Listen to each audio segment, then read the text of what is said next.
സംസ്ഥാനത്തെ സർക്കാർ മെഡിക്കൽ കോളേജുകളിലെ പ്രതിസന്ധി തുറന്നുകാട്ടി 24 ലൈവ് എത്തോൺ.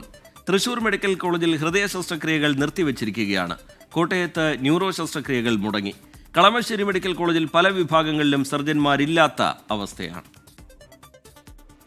സംസ്ഥാനത്തെ വിവിധ മെഡിക്കൽ കോളേജുകളിലെ ഗുരുതര പ്രതിസന്ധിയാണ് 24 ലൈവ് എത്തോൺ തുറന്നുകാട്ടിയത്. മാസങ്ങളായി തൃശൂർ ഗവൺമെന്റ് മെഡിക്കൽ കോളേജിൽ ഹൃദയം തുറന്നുള്ള ശസ്ത്രക്രിയകൾ നിർത്തിവച്ചിരിക്കുകയാണ്.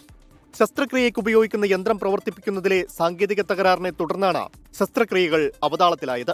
6 മാസം മുമ്പ് ശസ്ത്രക്രിയയ്ക്ക് തീയതി ലഭിച്ച രോഗികളാണ് ഇതോടെ ദുരിതത്തിലായത്.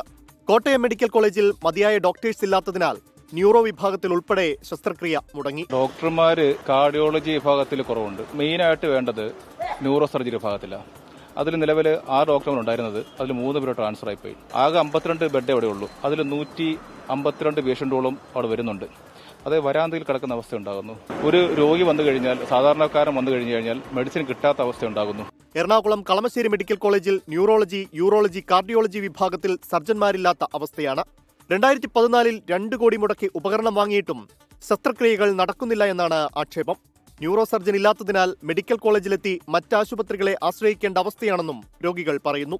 പേരിന് മാത്രം ഒരു മെഡിക്കൽ കോളേജ്, അതാണ് കൊല്ലം ഗവൺമെന്റ് മെഡിക്കൽ കോളേജിന്റെ അവസ്ഥ. അറ്റകുറ്റപ്പണികളുടെ പേരിൽ ഇവിടെ ശസ്ത്രക്രിയകളടക്കം മുടങ്ങി. മഞ്ചേരി മെഡിക്കൽ കോളേജിലെ ഓപ്പറേഷൻ തിയേറ്റർ അണുവിമുക്തമാക്കാനായി 1 മാസത്തോളമായി അടച്ചിട്ടിരിക്കുകയാണ്. എല്ലാ വർഷവുമുള്ള നടപടിയാണെന്നും എമർജൻസി ശസ്ത്രക്രിയകൾ നടക്കുന്നുണ്ടെന്നുമാണ് അധികൃതരുടെ വാദം. കോഴിക്കോട് കുടിശ്ശിക കിട്ടിയില്ലെങ്കിൽ നാളെയോടെ മരുന്നു വിതരണം നിർത്തേണ്ട അവസ്ഥയാണ്. News desk 24.